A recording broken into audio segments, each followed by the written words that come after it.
pinatitigil ang impeachment VP Sara. Walang korupsyon ayon sa COA, unmodified opinion. Ayan na, pinatitigil na. Siyempre, itong balitang ating matutunghayan ngayon ay nagmula kay Robin Sweet Showbiz. At ito po ang inyong lingkod na si BT na magbibigay ng reaksyon at komento dito sa video na ating matutunghayan ngayon. At wag na natin pagtagalin at sabay-sabay na natin panoorin ang laman ng video na hatid sa atin ni Robin Sweet Showbiz at bibigyan natin ng reaksyon ang balitang ito. Pasok!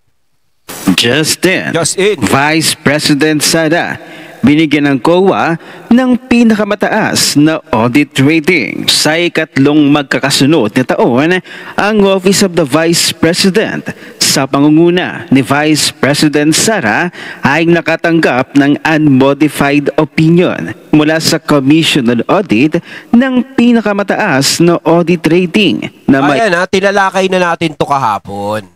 Pero tatalakayin uli natin ngayon dahil maiba-iba naman ang konti ito.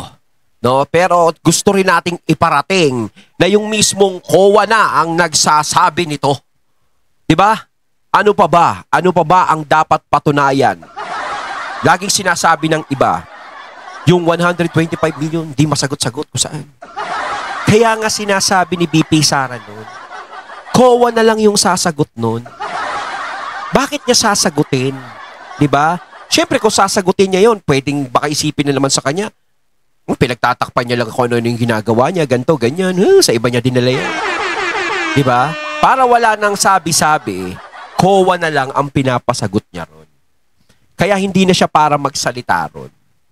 Ay bibigay ng ahensya sa 2024 Annual Audit Report nito.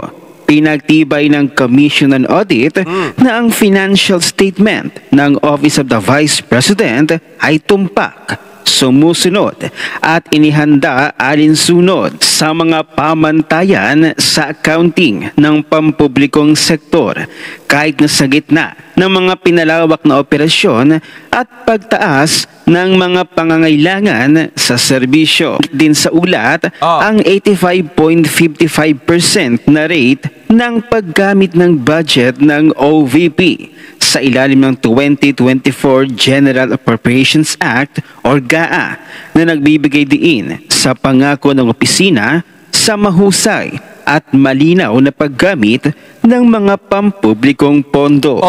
From Commission on Audit, Dear Vice President Duterte, we are pleased to transmit the Annual Audit Report on the Office of the Vice President for calendar year 2024 in compliance with Section 43 of Government Accounting Code of the Philippines, PD number 1445.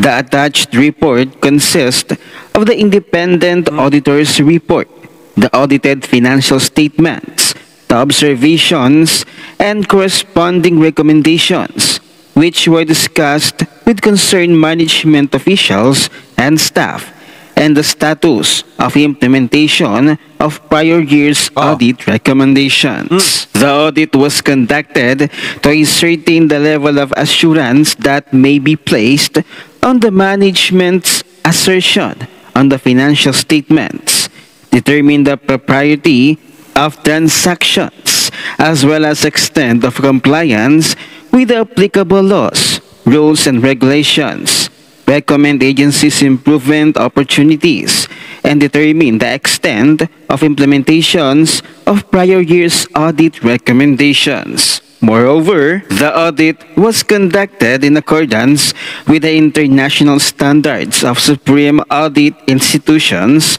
We believe that our audit provides a reasonable basis for our unmodified opinion. Ang unmodified opinion ay ibig sabihin, malinis, nasa tama ang paggastos ng pondo ng opisina ni Vice President Sara. Unmodified opinion, malinis. So ibig sabihin, wala talagang pagkakasalang nagagawa si VP Sara. Di ba? Ayan naman talaga, no? COA na mismo ang nagsasabi. Ilang beses nang isinasampal ng COA yan. Ngayon, sinasampal na sa inyo ng COA. Bakit ang COA ay ayaw nyo mismong paniwalaan?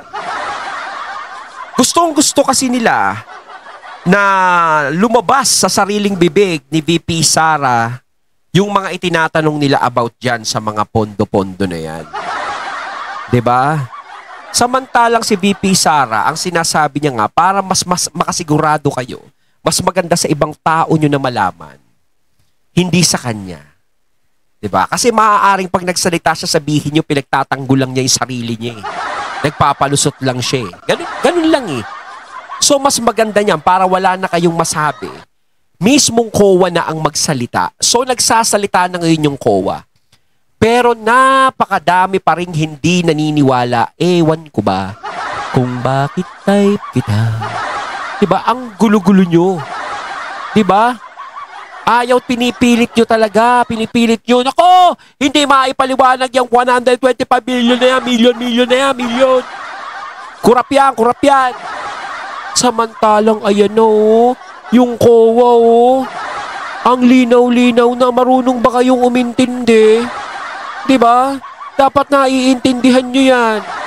O sarado lang talaga yung utak ninyo. Ay. Malinis, walang bahid ng korupsyon. Matatanda ang paulit-ulit na binibigyan diin ni Vice President Sara ang transparency at maayos na paggugol ng pondo sa kanyang pamumuno. Kabilang sa mga pangunahing proyekto ng Office of the Vice President ay ang libreng sakay, medical assistance at ang pagtatatag ng mga satellite office sa iba't ibang rehiyon. Ang malinis na audit report na ito ay inaasahang magpapalakas sa kredibilidad ng Office of the Vice President. Buti pa nga yan eh, oh. Kita nyo, may mga ginagawa kahit na Vice President yan. Diba? Yung iba kasing Vice President, para naghihintay lang na matigok yung presidente. Diba? Pero siya, diba? Kita nyo naman. Siguro kasi VP Sara is meron talagang mga sapat na pondo talaga. Kung nabibigyan talaga siya. Kasi binigyan siya ng pondo pero hindi naman sapat. Diba? Parang pasang-awa lang yung binigay sa kanya. Pero kung talaga nabibigyan talaga siya, ang dami niyang magagawa eh. Kasi kaya minsan unawa natin na parang kaya ayaw siyang bigyan. Syempre para hindi lumapad ang papel niya. Once na lumapad kasi ang papel niya at marami siyang nagawa, matatabunan yung iba. Diba? O, kaya yan ka lang. Ganyan ka lang yung budget mo, ganyan. O, diba? Kahit short lang ibigay namin sa'yo. Takin mo, Vice President, ginaganon, no? Sa gitna ng mga issue at tanong ukol sa paggamit ng pondo sa iba't ibang ahensya ng gobyerno sa panahong tumitindi ang panawagan para pananagutan at transparency, ang ganitong ulat mula sa COA ay isang mahalagang tagumpay para sa kasalukuyang pamunuan ng Office of the Vice President. Ayon. Yung opisina ba ni Speaker at ng Presidente? Kamusta naman kaya ang audit ng COA? Yun yung tinatanong ni Guanzon. Kung kamusta ba? Hindi, talaga sinabi ko nga kahapon, no? Mas maganda siguro kung maging transparent talaga. Lahat talaga is magpapakita. Lahat diba? Hindi lang sa isang tao.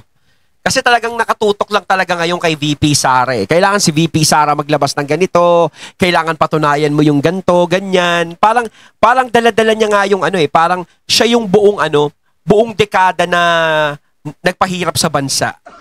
Parang ganun yung pinalalabas nila. Kaya dapat si VP Sara lang talaga ang magganyanin. At walang bahid ng korupsyon ang audit ng Commission on Audit sa Office of the Vice President. Patunay lamang na wala talagang saysay ang impeachment case ni Vice President Sara. Sa COA pa lang mismo nang gagaling na tanging ahensya na may jurisdiction sa usapin ng paggasta. Kaya nga kita naman natin yung impeachment, Kahit yung impeachment na yan, 'di ba, tinututulan ng Senado. Kasi alam naman nila kahit sa sarili nila, no? Na wala namang ginagawang kasalanan tong taong 'to. 'Di ba? Para kasi kayong mga sino ba yung mga humatol kay 'di ba? Walang kasalanan. Si Jesus walang kasalanan. Pero pilit siyang ginagawa ng kasalanan. 'Di ba? Wala siyang kasalanan. Pilit siyang pinaparatangan. Basta gusto lang na macrucify siya, gusto siyang mapako sa krus. Gusto siyang mawala ng mga tao na 'yon. Ganun ginagawa kay VP Sara. Diba? Sino ba si Poncio Pilato dyan, yung maghuhugas ng kamay? Kaya mga katunay, sino yung lumalabas na Poncio Pilato dito? At ang number 1 na sumisilip sa pondo ng opisina ni Vice President Sara, particular na sa naging confidential funds ni Vice President Sara, itong si Risa Ontiveros, abay nakakarma na. May nakahanda para talagang ebidensya si Elias Rene laban kay Ontiveros. Wala ka na kayong kawala. Ayun, syempre bago natin simulan to, nais ko nga pala magbigay ng credits dito sa video na matutunghayan natin at bibigyan din natin ng reaksyon. Walang iba kundi si Mr. Real Talker. Syempre, suportahan din natin yan mga katunay. Patay ka ngayon, no? Na back to you ka. Diba? Ang hilig-hilig mo kasi mong bit-bit ng mga witness. Tapos babayaran nyo para bumaliktad. Naku, si Honti naghahanap na lang ng damay. Kita mo naman, kita mo naman yung nangyayari sa kanya. Halos parang bumabalik lang sa kanya lahat ng ginagawa niya. Pilit niyang hinihila yung mga Duterte pababa, pero siya yung bumabagsak. Siya yung nahihila pababa. Diba? Parang yung hinagis mong bola, babalik lang sa'yo tatama sa mukha pa. In your face. Diba? Ayun, bumaliktad ang witness mo. Paano yan? Diba? May araw ka rin talaga, Risa Ontiveros. Sa lahat ng pinaggagawa mo sa iba, sinira mo ang buhay ng ibang tao dahil sa mga akusasyon mo, Risa Ontiveros. Ngayon na nagsibaliktaran yung witness mo, mahiya ka naman! Kapal-kapal ng mukha mo. Alam mo, naawa nga ako kay Senator Risa. Naawa talaga ako sa kanya. Alam mo, kampanya para sa kanya mga kandidato. Tapos sabi niya, gagawa siya ng sarili niyang bloke na independent block. Ay na yun, mag-isa na lang siya. Kaya... Wala nang kasama. Wala na talaga. Nako, paano ba yan? Parang iniwan na siya sa ere. Nilaglag na lahat yung mga inaasahan niyang mga magiging kasama. Kahit papano, parang nawala, parang bula. I heard na mag-isa na lang siya. I cannot confirm nor deny this. But... Ngayon, mag-isa ka na lang. Next time, wala ka na. Para si Senator Mix, para natatawin. Diba? Kawawang Risa Ontiveros. Kaya talagang desperado. Kaya nga sinasabi ko sa inyo, pag kinalaban niyo yung mga Duterte, handa kayong harapin ng sumpa. Kasi parang may sumpa no, mga katunay. Kapag ikaw inuupakan mo yung mga Duterte, kita mo yung mga nangyayari sa kapalaran ng mga kumakalaban sa kanila. Siyang i-build up ang kanyang pangalan, di ba? Desperado siyang gumawa ng mga kung ano-anong ingay para maging bida-bida siya. Di ba? Para maging sikat siya, pag-uusapan siya. Na which is yung mga kaalyado niya, paunti ng paunti. Kawawa ka naman, Risa. Parang si Bam Aquino at Kiko Pangilinan parang ayaw pang sumanib sa'yo. Malapit ka na, Risa. Ngayon, nag-iisa ka na lang. Wala. Ako, ano kaya ang magiging kapalaran ni Honti sa 2028? Diba? Ano kaya ang magiging kapalaran niya? Siya pa kaya'y makakatakbong presidente o siya ay tatakbo uling senador? Kung siya'y tatakbo ng pagiging senador, ano kaya ang magiging kapalaran niya? Siya ba'y makakalusot? O siya'y magpapahinga na sa kanyang bahay? Ano yan? Sa next, wala ka no. Goodbye sa karir mo. Tapos tatakbo ka bang presidente? Ay, Diyos ko, sino ba naman tanga bobo? In your dreams. Unmodified opinion ang Ayun. hatol ng Commission on Audit sa 3 taon magkakasunod sa opisina ng Vice President Sara Duterte. Walang korupsyon. Malinis ang paggastos ng pondo. So bakit i-impeach? Sadyang takot lang kayo sa kanyang pagtakbo sa 2028 elections. Pasok. Ano ang inyong opinion? Ayun, at ating natunghayan ng video na nagmula kay Robin Sweet Showbiz. At syempre natunghayan din natin kanina yung binigyan natin ng reaksyon si Mr. Real Talker. Kayo mga katunay, anong masasabi nyo tungkol dito? Comment lang po kayo sa comment box. So once again, I'm BT and I'm out. Peace.